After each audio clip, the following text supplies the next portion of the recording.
Merci.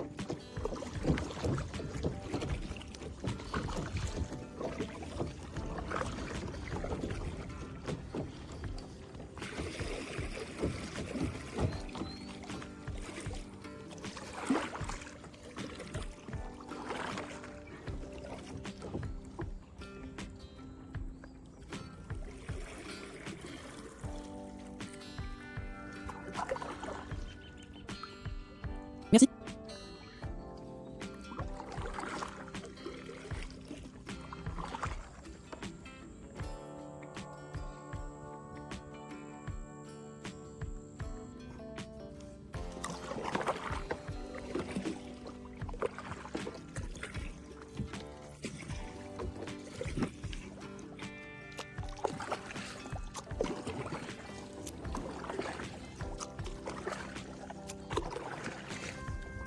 Merci.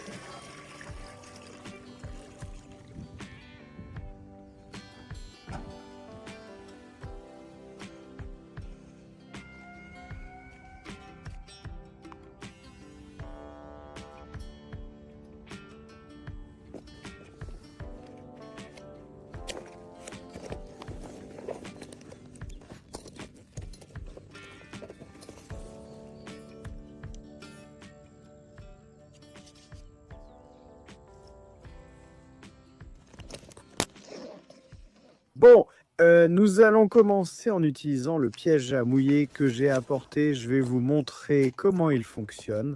C'est une question de...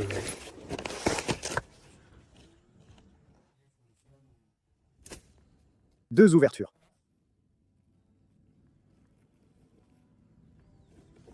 Et il est extensible. Allons chercher un endroit pour poser le piège. Dans ce cas, j'ai apporté des biscuits pour les jeter aux petits poissons. Ça les active tout de suite.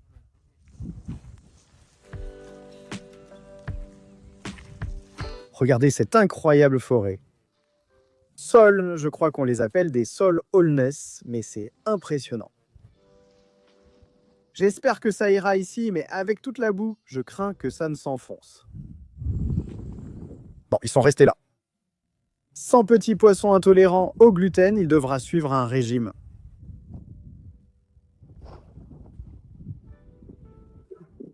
Je ne sais pas où c'est là. On va l'amener et on va le jeter un peu plus au milieu. C'est que là, à côté des sols, c'est idéal. Voyons plus par là. Non? Allons-y. On va devoir changer d'angle.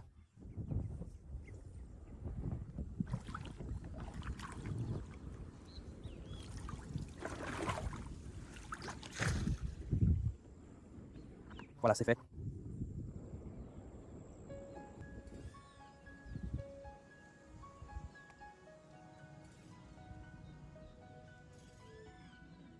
On va lancer la grenouille d'accroche sur la tarue.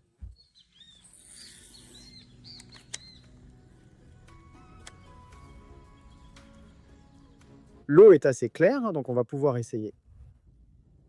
J'ai aussi un autre leurre qui plonge plus profond. Allons plus loin, là où l'eau entre et devient plus sombre, on aura peut-être une touche.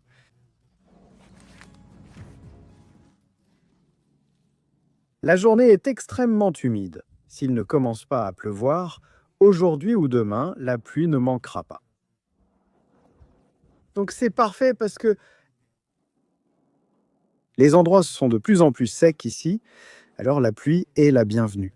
On va essayer, on va faire quelques tirs ici de ce côté-là.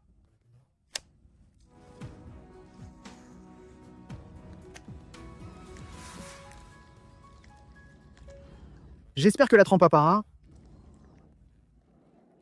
J'espère que la Trampapara mojaras fonctionne, parce que c'est un endroit où je vois beaucoup d'activités en surface. Et je pense qu'avec une petite mojara,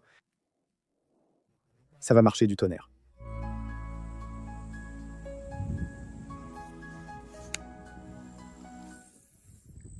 J'ai oublié l'anti-moustique et un moustique m'embête.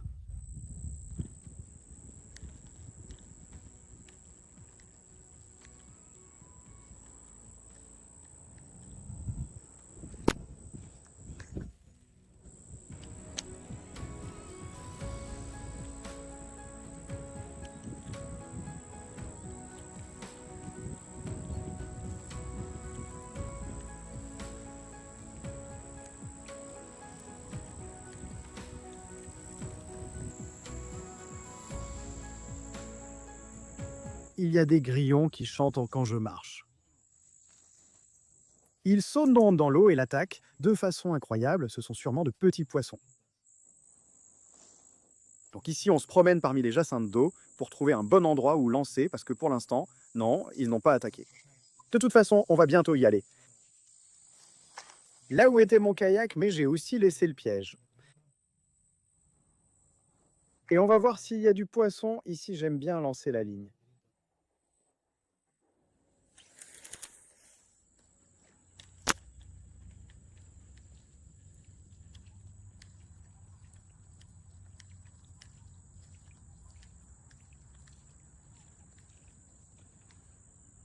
Opa, on entend du mouvement de ce côté-là. On va faire le tour. Bon, toujours rien, mais il y a quelque chose de très positif, c'est que l'endroit, comme vous pouvez le voir, est très bien oxygéné. Il y a des plantes aquatiques partout. C'est pour cela qu'il y a autant de mouvements. Dans l'eau à la surface. Nous allons maintenant revenir à l'endroit où nous pouvons voir si nous attrapons une ablette, pour ensuite appâter avec une ablette de fond et de surface. Voyons ce que nous pouvons pêcher. Préparez ici un petit repas sur la côte.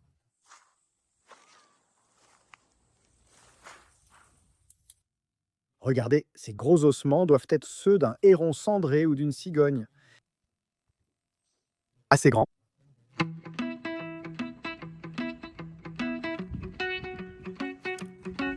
Regardez l'hameçon qui est resté ici.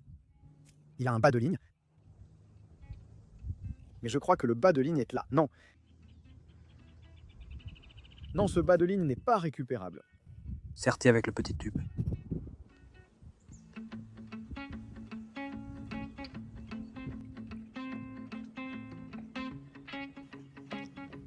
Bon, après un bon moment, j'ai attrapé le grillon dont je vous ai parlé. On va préparer une épuisette à ablette. Justement, j'ai ça ici et on va voir si on peut en attraper une avec l'épuisette et ce grillon.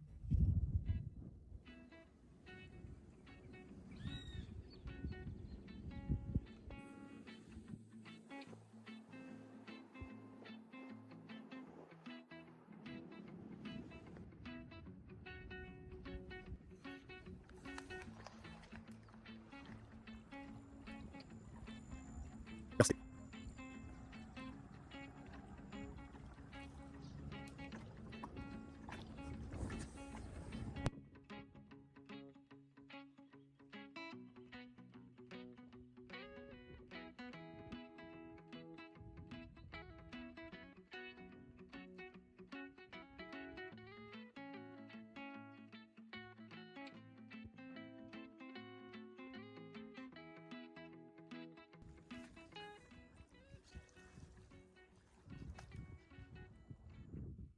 Ça mord tout de suite.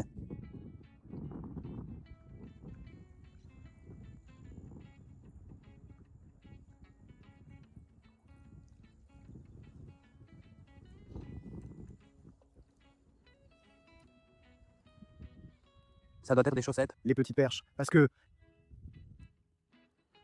je ne veux pas qu'elles coulent trop. Elles enlèvent trop facilement la chair. Regardez comme elles coulent vite. Voilà, hop.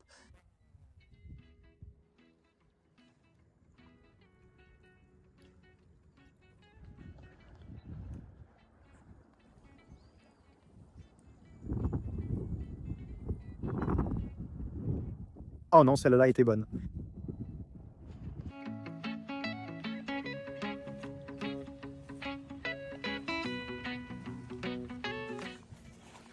On va lui lancer avec une perche.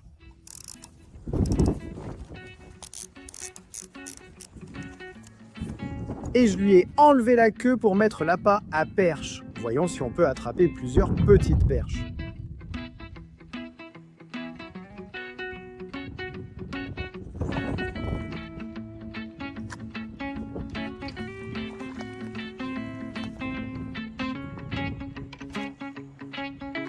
On va lancer de l'autre côté, parce que je n'ai pas encore eu de touche. Je traverse ce qui est la forêt. De sauce, l'endroit est superbe. Mais cette partie est quand même une zone basse. où la rivière Chao déborde. En fait, si cela a poussé ainsi, c'est à cause de la dernière crue qu'il y a eu. Nous allons suivre ce petit chemin.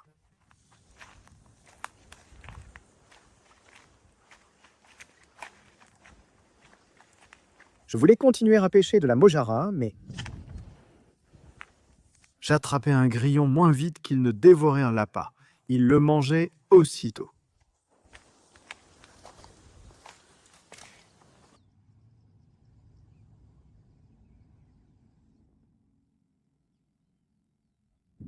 Le morceau de mojara que je viens de sortir, mais quel sacré mojara! Regarde-moi ça!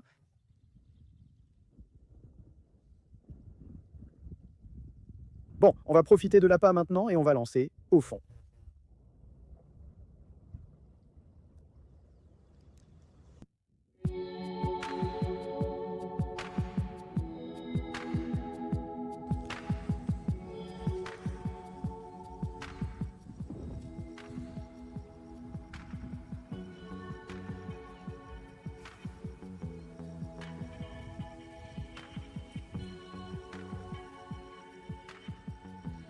On est au milieu de la rivière. Il arrive avec la bouée et un poisson frais.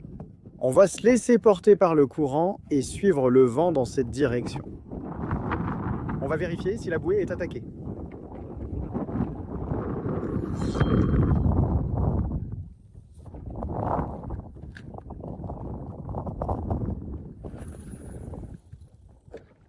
Nous y sommes.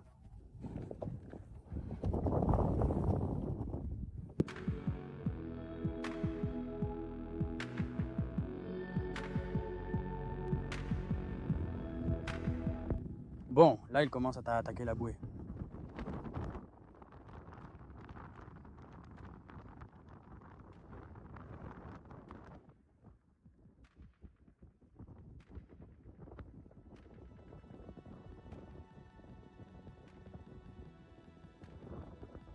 Merci.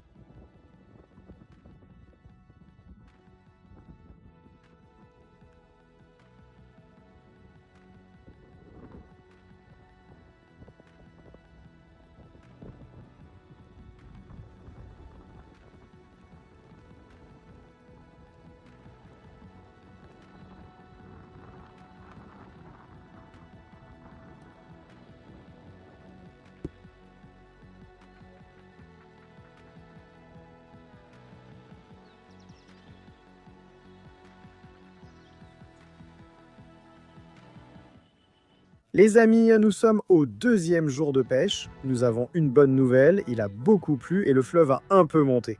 On voit qu'il y a du poisson qui est entré. Parce que je viens juste de commencer à ramer il y a environ 15 minutes et j'ai vu beaucoup d'activités de pêcheurs. Et quand ils parcourent les maillons, les espinels, parce qu'il y a du mouvement, alors on va chercher une zone où on pourra. On reste avec le kayak et j'ai apporté de quoi essayer pour la boga. J'ai apporté du foie, j'ai apporté pâte et vers de terre. Alors on va voir ce qu'on attrape aujourd'hui. Je vous laisse avec l'endroit. Je regarde s'il y a une grenouille par ici, mais regardez comme ça s'est effondré. C'est vraiment haut. Mais rien. On lance d'abord. On va en sortir quelques-uns. On va essayer avec du foie d'abord. Je l'ai déjà apporté préparé. C'est super frais. Cette ligne que je vais utiliser est l'une des coulissantes que je vous montre toujours. Un hameçon pour poissons variés, un des plus courants. On en met 3. On met des petits morceaux de foie. Et maintenant, on va voir si on peut préparer la pâte. On farine le dessus et on la met là. C'est prêt.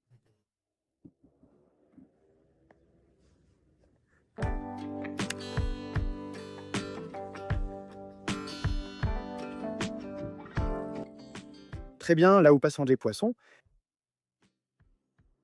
Bon, on voit que ce n'est pas profond.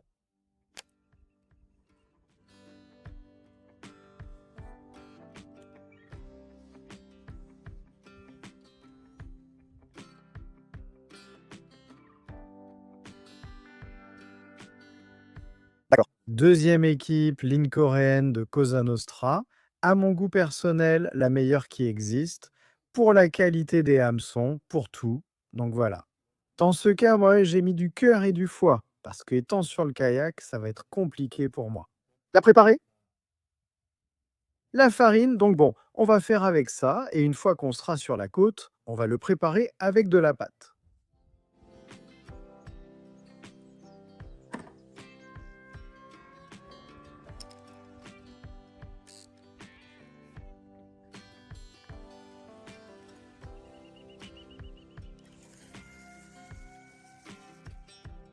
Bien, maintenant je vais à la rivière Garzon.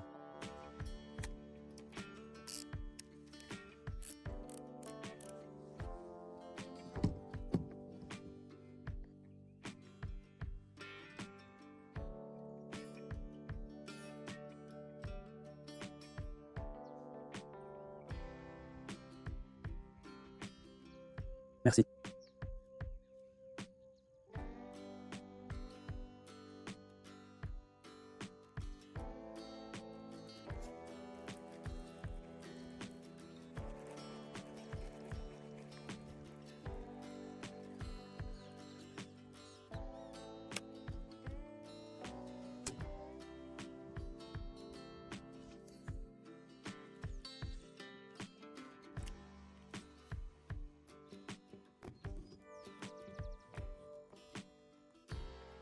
D'accord. J'ai changé l'appât et mis la ligne coréenne avec un petit poulpe. Je ne voulais pas essayer avec un verre tout de suite à cause des poissons qui mangent l'appât, mais bon, on va essayer. Il peut passer un joli poisson-chat jaune, un petit moncholito qui pourrait nous servir pour le préparer là sur la côte. Alors bon, on tente le coup. Juste au moment où il gagnait sur cette canne, j'avais une touche, mais évidemment je ne pouvais pas vérifier. Alors maintenant, une fois que celle-ci là, on va vérifier s'il y a quelque chose.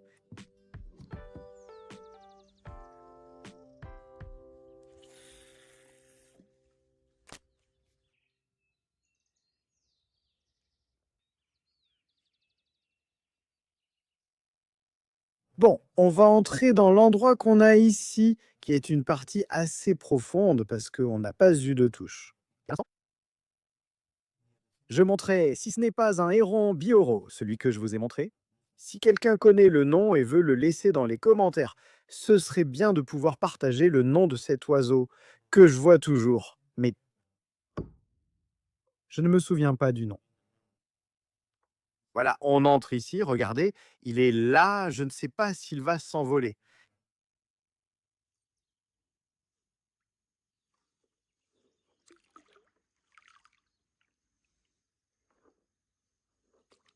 Il faudrait voir comment c'est de l'autre côté de l'eau. Mais ici, on va pouvoir préparer la pâte et on va pouvoir faire de bons lancers. Donc voilà, on va entrer. Comme ça, vous pouvez voir le véritable parcours de l'endroit pour ceux qui ne connaissent pas les seuls. Je vais vous partager en direct ce qu'est l'endroit. La dernière fois que je suis venu, je pensais à la possibilité de me construire un abri ou quelque chose pour faire de la pêche et du camping dans ces endroits. Regardez, il y a plein de saules lisses et assez d'espace pour ça. C'est incroyable comme il pousse, hein. Regardez, une autre forêt se forme déjà ici. Quand l'eau redescendra, j'espère que ça ne s'obstruera pas. Bon, dans ce cas, on a le vent de face, alors on va chercher l'endroit. Le meilleur endroit qu'on ait pour pêcher. Regardez, cette partie, là où ça rejoint la rivière, serait idéale pour faire une pêche de nuit avec de l'appât vivant. Maintenant que la saison des gros poissons arrive, qui fréquentent ces lieux pour chasser,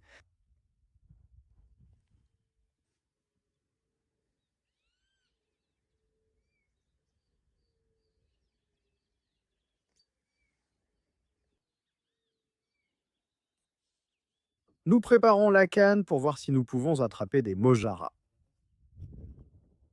J'ai lancé la canne ici avec Igo, ça mord, mais je suis occupé avec ça. Prépare ça, ne partons pas sur la côte pour pêcher. comme avec 13 télévisions. Alito, nous allons l'utiliser comme un morarero. Je ne sais pas si vous entendez en fond les bruits qu'il y a. La pluie a amené beaucoup d'insectes et tout ça, et ça a aussi activé beaucoup les poissons. Donc bon, on a de la chance là, ça va. A marché?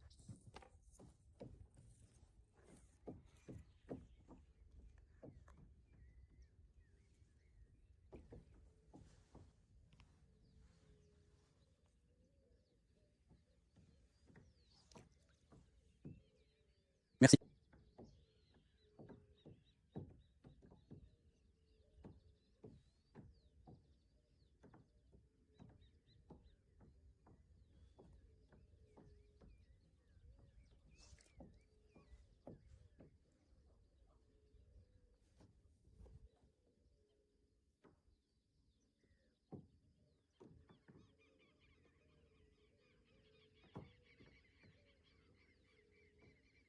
Merci.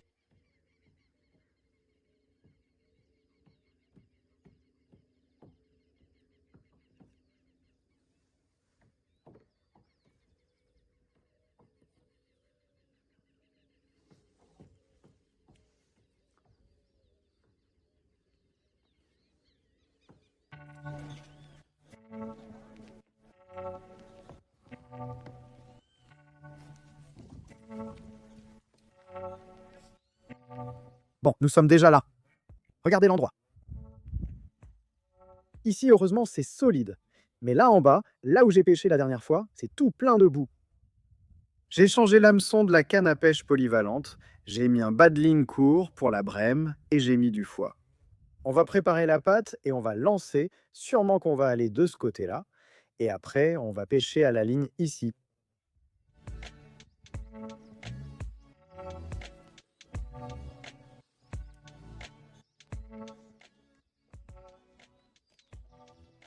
Bon, on fait ça rapidement, maintenant on prépare un flotteur et on va le lancer de l'autre côté.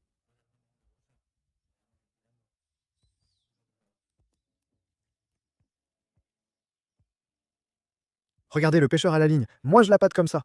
J'utilise les hameçons pour mouiller la longue tige et je laisse tout le verre sur la tige. Comme ça, quand ils mordent et font couler le flotteur, il suffit de tirer. Et là, ça s'accroche tout seul parce que parfois, si tu mets le verre sur la pointe où il y a le crochet, en couvrant la pointe, c'est beaucoup plus difficile d'accrocher le poisson. Oh, celle-là s'est échappée.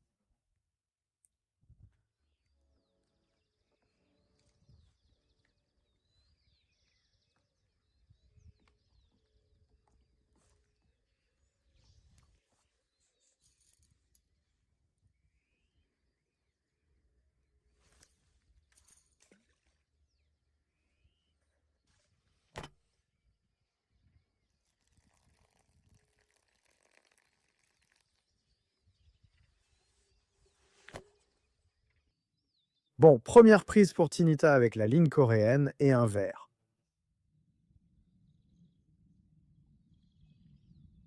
Bon, voyons si on peut en attraper d'autres. Pour les préparer, parce qu'on n'a rien attrapé d'autre, je vois que le flotteur devant moi est en train de bouger. Je vais lui mettre un verre de terre. À l'autre canne, on la garde. Bien là, prête pour n'importe quelle touche. On va utiliser ces deux-là. Regardez l'hameçon que... J'utilise, merci.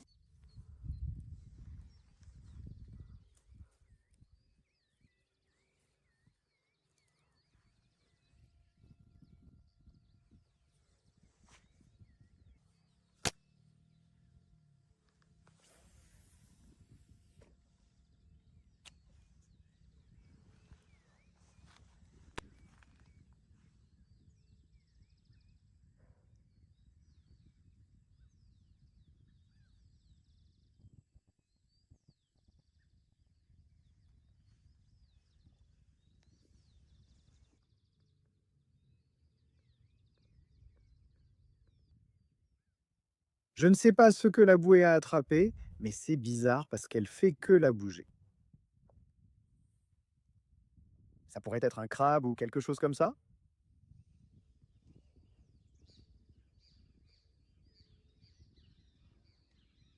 Je vais tendre la ligne pour voir le résultat.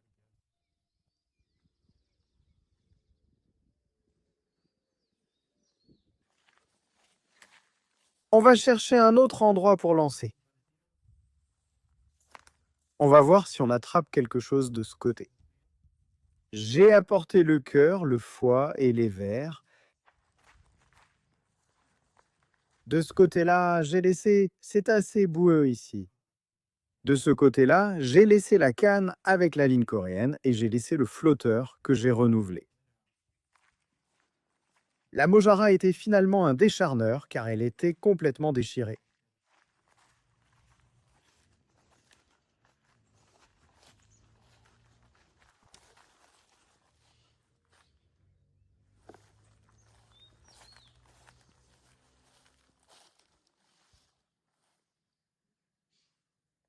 Finalement, pas de touche, tout était boueux. Il faudra revenir pour relancer celui-ci. Côté.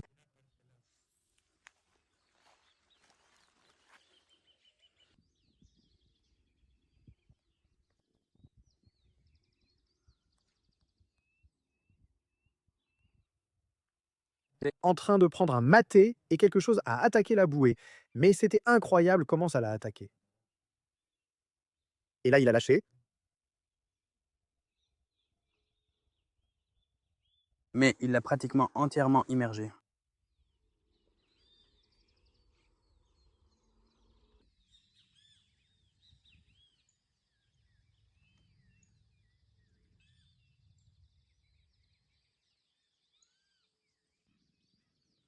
On va le relâcher et on va essayer avec Colmassa. Voyons maintenant ce qu'on peut apprendre de ça.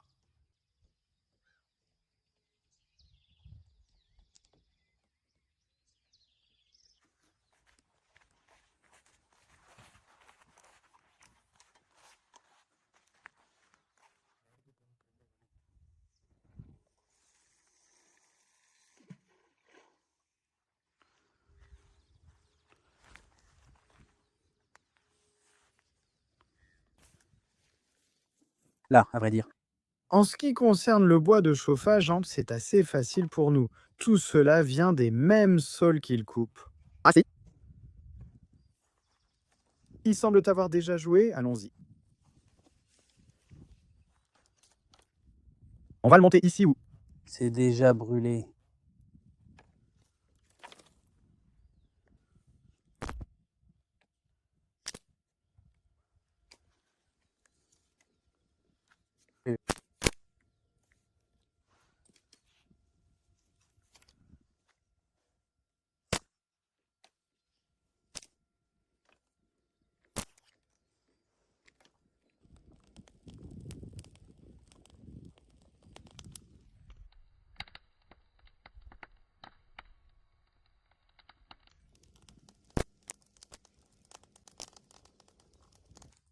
On attend toujours que ça morde et la canne avec la patte ne donne rien non plus.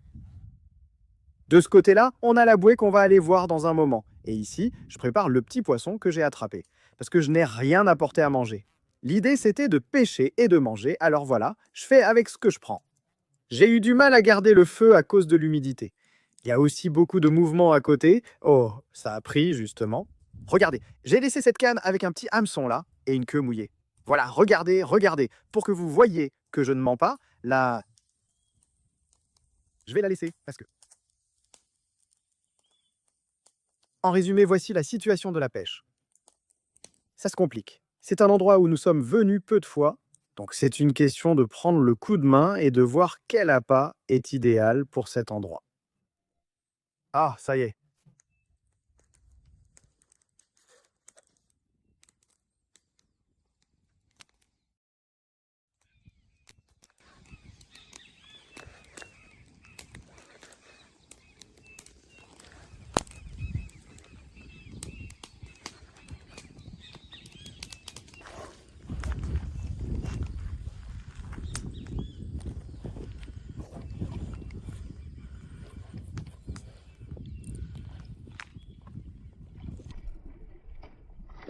Mais regarde-moi ça, ce que c'était.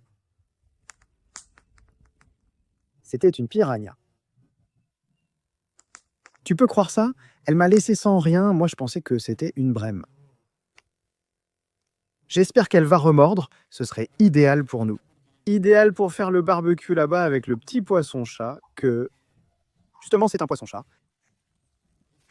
Le porteño, ou petit porteño comme on l'appelle, est sûrement pêché.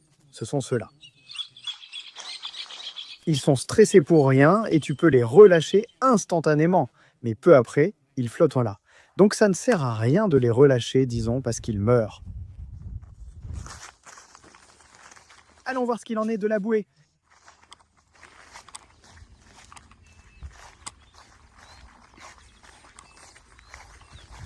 Bon, c'est bon, on dirait que non.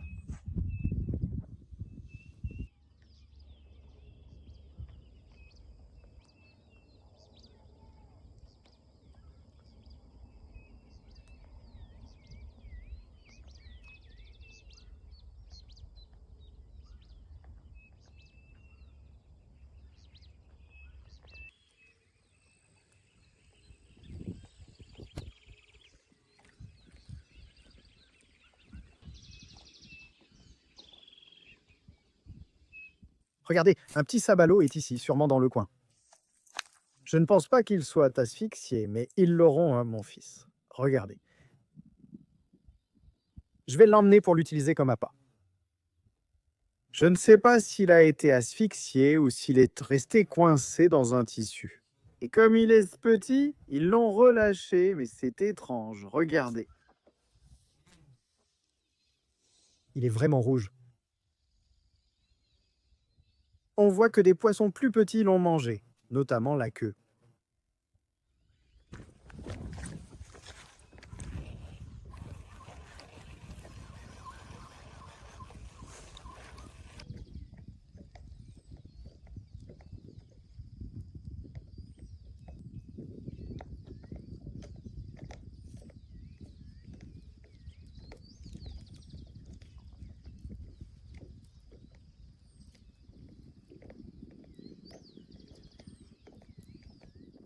On va essayer du côté de la rivière. N'oubliez pas que si vous aimez que je vienne faire une sortie de pêche en kayak ou autre, laissez un like pour que je continue à faire ce genre de pêche ou à explorer différents endroits. Alors, bon, on va essayer. À la rivière pour voir ce qu'on peut attraper.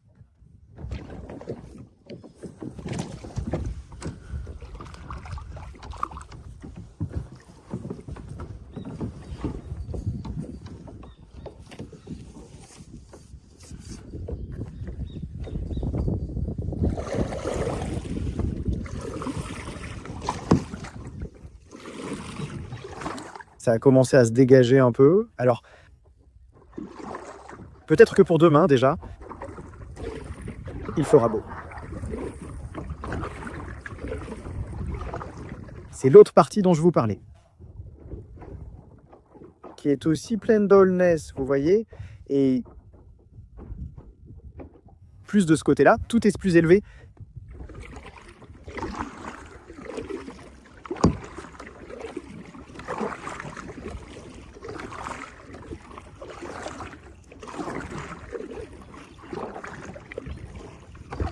Merci.